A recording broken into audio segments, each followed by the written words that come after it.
سنی نہیں ہے۔ حضرت ابو مسلم ہولانے کے لیے آگ کو جلایا گیا، اسود نسی نے آپ کے لیے آگ کو جلایا۔ آگ جلانے کے بعد جب آگ کے ہاتھ اور پاؤں باندھنے لگے، میرے پاک نبی کے غلام نے کہا کیوں باندھ رہے ہو؟ کہنے لگا تجھے آگ میں ڈالا جائے گا۔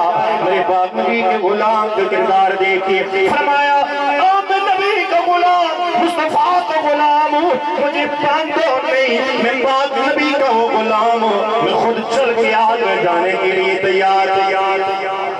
باندھ کے کیا پھینکتے ہو؟ نبی کا غلام جان دینے کے لیے حاضر ہے۔ امام الانبیاء علیہ السلام کے غلام حضرت ابو مسلم ہولانی رضی اللہ تعالیٰ عنہ خود جناب والا چل کے آگ میں چلے جاتے، بہت دیر آگ میں رہے۔ اللہ نے اپنے نبی کی عزت اور ناموس کے پہرے دار کے لیے آگ کو ٹھنڈا فرما دیا۔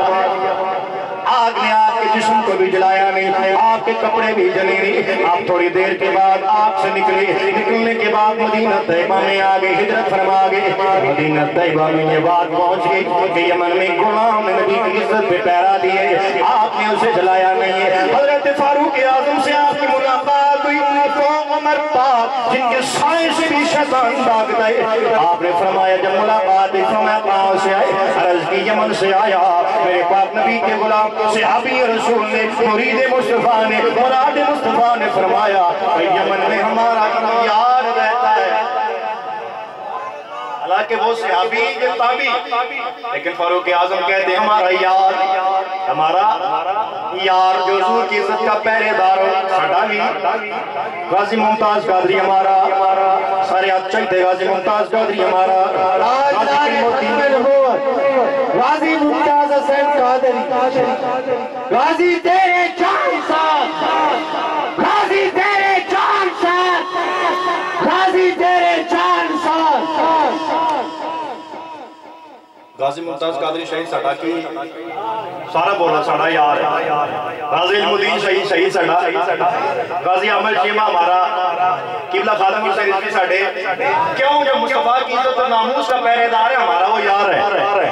تم جو مرضی باتیں کرتے پھر ہمارا وہ یار ہے، مصطفیٰ کی عزت اور ناموس کا پہرے دار ہے۔ امام الانبیاء علیہ السلام کے غلام حضرت فاروق اعظم رضی اللہ تعالیٰ عنہ نے فرمایا یمن میں ہمارا ایک یار رہتا ہے جس نے تازہ حضور کی عزت پہ پہرا دیا۔ پھر آپ کا چہرہ دیکھ کے اپنی فراست سے یہ پہچان لیا۔ میرے پاک عمر نے فرمایا کہیں تو وہی تو نہیں ہے، تجھے قسم دے کے فرمایا کہیں تو وہی تو نہیں ہے جس نے نبی کی عزت پہ پہرا دیا، آگ نے اسے جلایا نہیں۔ آپ کا سر جھک گیا، میں اللہ کا شکر ہے میں ہی وہ ہوں جس نے حضور کی عزت پہ پہرا دیے، جس نے اللہ نے یہ کام لیے۔ حضرت فاروق اعظم نے تعظیم بھی کی، تکریم بھی کی۔ پھر خلیفۃ المسلمین خلیفہ بلا فصل حضرت امیر المومنین حضرت صدیق اکبر کی بارگاہ میں لے کے آگے، دور ہے جناب صدیق اکبر کا، آپ کی بارگاہ میں لے کے آئے۔ صدیق اکبر نے بھی تعظیم کی، تکریم کی، اپنے درمیان میں بٹھایا۔ ایک جانب عمر پاک بیٹھے، ایک جانب صدیق اکبر بیٹھے۔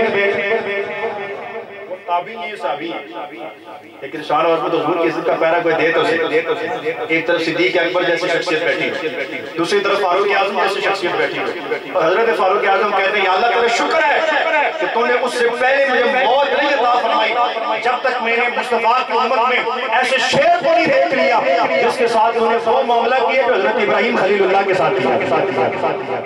حضرت ابراہیم خلیل اللہ کو بھی آپ نے نہیں جلایا، حضور کے غلام عزت اور ناموس کے پہرے دار کو بھی آپ نے نہیں جلایا۔ حضور کی عزت کا ناموس کا پہرے دار ہو تو اللہ نے یہ بتا دیا ہے دنیا کی آگ نہیں جلا سکتی تو جہنم کی آگ کیسے جلا سکتی؟ جہنم کی آگ حضرت صدیق اکبر نے تعظیم و تکریم کی۔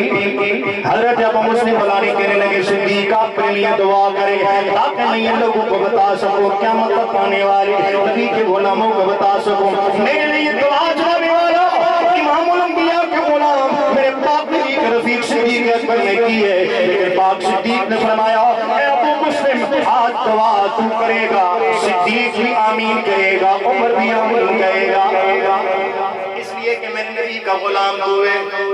تو حضور کے جو غلام ہوتے ہیں حضور کی ختم نبوت کے پہرے دار وہ بکتے، جو بک جائے وہ مصطفیٰ کا غلام ہو سکتا۔ حضور کے غلام کسی زمانے میں نہیں بکتے، بات حضور کی عزت کی آ جائے میرے محترم بزرگوں دوستو، پھر چاہے جتنا بھی بڑا کہ باپ ہی کیوں، صدیق اکبر نے اپنے باپ کے منہ پہ تھپڑ نہیں مارا۔ حضور کے غلام تھے.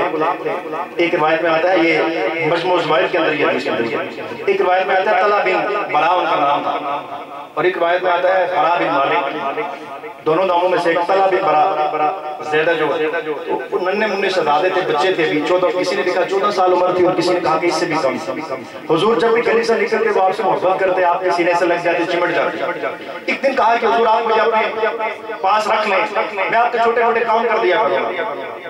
تو حضور ان کی غیر موجودگی میں، بچہ ہو 10 سال کا 12 سال کا، تو حضور کے چھوٹے چھوٹے کام کر لیتے. حضور ان کی غیر موجودگی میں اپنے صحابہ میں ان کا تذکرہ کرتے. تو حضور کے غلاموں نے کہا یا رسول اللہ، یہ طلحہ کتنی محبت کرتا ہے آپ سے کہ آپ اس کی غیر موجودگی میں بھی اس کا ذکر کرتے ہیں. تو حضور نے فرمایا چلو آج میں تجھے نمونہ دکھا دیتا ہوں، میرا شہزادہ یہ طلحہ، یہ بچہ مجھ سے کتنا پیار کرتا ہے. جب وہ آیا، حضور کے غلام تشریف فرما ہے، امام الانبیاء علیہ السلام نے اپنے اس غلام طلحہ بن برا کو بلا کے، برا بن طلحہ کو بلا کے فرمایا اپنے باپ کا سر کاٹ کے لے آ. حضور نے کیا فرمایا؟ اپنے باپ کا سر کاٹ کے لے آ. امام الانبیاء علیہ السلام کی زبان سے جملے نکلنے کی دے رہے، میرے باپ بھی کا غلام منا غلام دوڑ پڑا حضرت علی شیر خدا رضی اللہ تعالیٰ عنہ کے گلے میں جناب والا آپ کے سینے میں تلوار لٹک رہی ہے. باپ کے جناب کے حضرت علی شیر خدا کے سینے سے تلوار لے کے بھاگنے لگا. میرے باپ نبی نے فرمایا آؤ میرے غلاموں، میرے اس غلام پر روک دیا جائے. میں نے صرف آپ کو دکھانے کی خاطر اسے کہا اگر اسے روکو گے نہیں باپ کا سر تن سے جدا کر دے گا.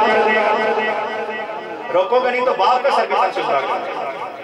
جب مقابلے میں حضور کی ذات کی بات ہے اس وقت کوئی رشتہ باقی بچتا کل امکان آباؤکم و ابناؤکم و اخوانکم، کوئی رشتہ نہیں ہے جب تک ان تمام رشتوں سے بڑھ کے، بھائی سے بڑھ کے، باپ سے بڑھ کے، رشتہ داروں سے بڑھ کے، عزیز و اقارب سے بڑھ کے، یہ قرآن ہے، بیوی بچوں سے بڑھ کے، اپنے مال و دولت سے بڑھ کے، اپنی تجارت سے بڑھ کے، جس کے ڈوبنے کا مجھے خدشہ رہتا ہے، جس کے نقصان ہونے کا خدشہ رہتا ہے، فرمایا ان تمام چیزوں سے بڑھ کے اگر اللہ اور اس کے رسول سے محبت تمہارے اندر نہیں ہے اور اس کے راستے میں جہاد تجھے عزیز نہیں ہے، فرمایا پھر انتظار کرو اللہ کے عذاب کا، پھر اللہ کے عذاب کا انتظار کرو.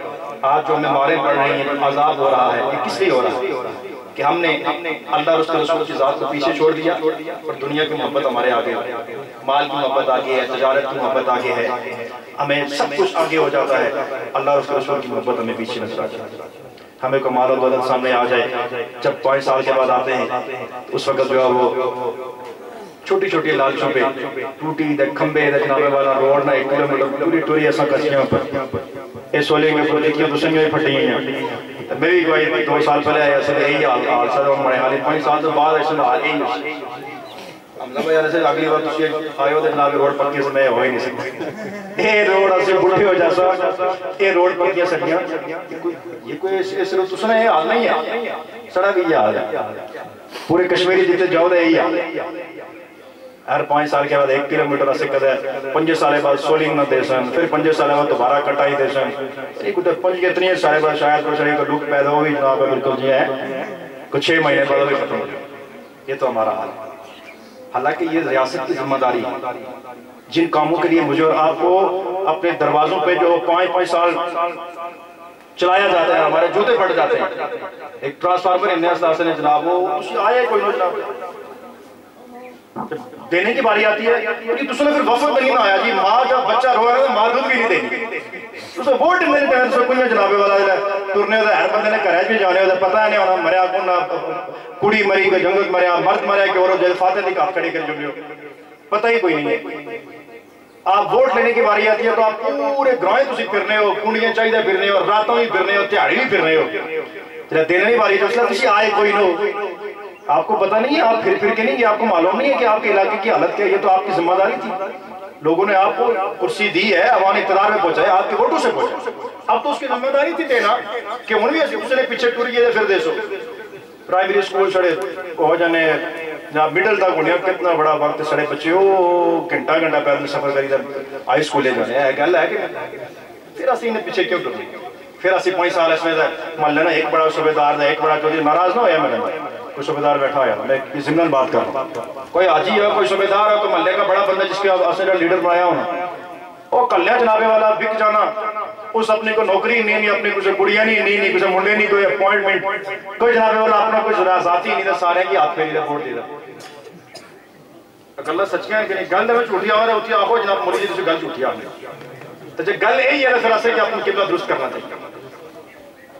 پھر جب آپ کے دروازے پہ آخری شیخ میں گل ختم ہے تو گل کو کوڑی لگی ہوئی ہے معاف کرے تو لگی ہوئی ہے ناراض ہو تو ہونے رہو نہ بلایا اگلی بار. لیکن بات وہی ہے جو حق کی ہے. ہم یہی کہتے ہیں تیرا اہل زر سے ہے واسطہ میرا مصطفیٰ سے ہے رابطہ. تیرا اہل زر سے ہے واسطہ میرا مصطفیٰ سے ہے رابطہ.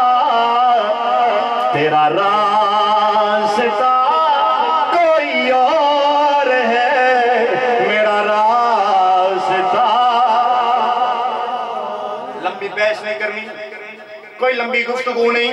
جب آپ کے دروازے پہ آئے تو ایک ہی سوال کرنے وہ اگر حضور کی عزت و ناموس کا پہرے دار ہے مصطفیٰ کی ختم نبوت کا چوکیدار ہے اگر ان کے ساتھ کھڑا ہے جنہوں نے عاشق ملونہ کو باہر بھیجا اگر ان کے ساتھ کھڑے ہیں جنہوں نے غازی ممتاز قادری کو پھٹے لگایا اگر ان کے ساتھ کھڑے ہیں جو ختم نبوت کے بل میں ترمیم کرنے والے پھر ہمارا تعلق تمہارے ساتھ نہیں ہے. اگر مصطفیٰ کا غلام ہے پرچی کی حیثیت کیا ہے ہماری جان بھی تمہارے لیے یاد ہے. کسی پارٹی کی بات نہیں کر رہا میں اوورال آپ کو ایک نقطہ دینے جا رہا ہوں. جب آپ کے دروازے پہ آئے اگر ان کے ساتھ کھڑے ہو جو نبی کی عزت و ناموس پہ غدار ہیں لمبی باس میں ایک ہی جواب دینے تیرا راستہ کوئی اور ہے میرا راستہ کوئی اور ہے تیرا راستہ کوئی اور ہے میرا راستہ. صدا بہارے اس گھر کے لیے خانہ کے لیے آپ سارے حضرات کے لیے مدنی سوڈ والے کے لیے یہ ایک عارف کی زبان سے دعائیہ کلمات ہے سب دل میں آمین کہنا ہے. آپ سب نے بڑی محبت سنیں آپ سب حضرات کی یہ چمکتے چہرے یہ چہروں سے پتہ چل جاتا ہے کہ حضور کو غلام خوشی محسوس کرنا ہے دل کے اوپر درد جنہوں نے بیٹا درد ہوتا ہے میرے چہرے سے پتہ لگ گیا جن کو خوشی ہوتی ہے ان کے چہروں سے بھی پتہ چل جاتا ہے. اسد ویسے ہی بہت پہچانا اسد بہت ضرور پہچان پتہ لگ گیا. اس لیے سب حضرات کے لیے دعا حضور کے جو غلام ہے صدا بہار دیں سے